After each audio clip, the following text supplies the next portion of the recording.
William Shakespeare नाटा तो शुणी थे इंग्रेज कवि और नाट्यकार इंग्राजी भाषार श्रेष्ठ कवि और विश्वर जड़े आग धाड़ीर नाट्यकार भाव में परिचित से इंग्लैंडर जातीय कवि जहाँ को कहुए बर्ड ऑफ हेवन।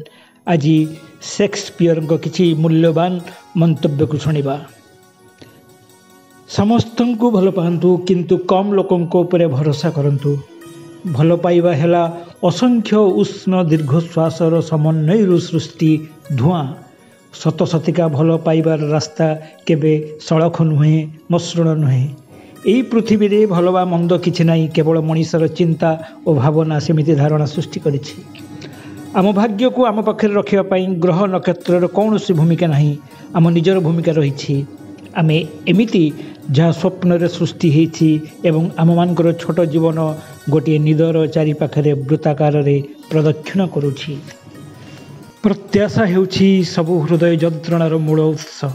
समग्र विश्व है गोटे रंगमंच एवं समस्त पुरुष और महिला गोटे अभिनेता मात्र। से मानकर प्रवेश और प्रस्थान पथ रही एवं जड़े मनीष जीवन काल रे अनेक भूमिका पालन करे। आमे जदि निज पाखरे सत्यवादी तेबे आमे कहा पाखरे मिथ्या ही पारुना।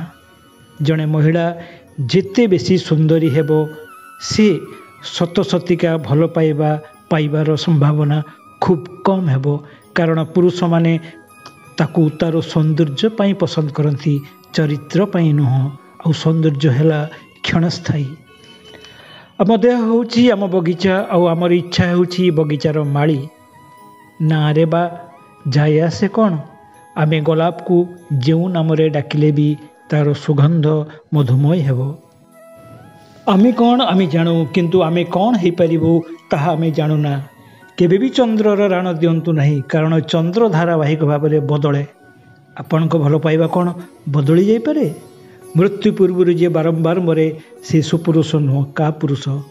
कहूथुवा शब्द पवन भली सहज, किंतु निशब्द विश्वस्त बंधुटे खोजी पाइबा खूब कठिन।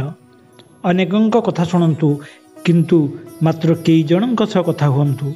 छोट गोटे मोहम्बती केतेबा आलोकित करिपारे, सेमिति ए निष्ठुर पृथ्वी रे गोटे भल काम ठीक सेतिकी ही आलोकित करे।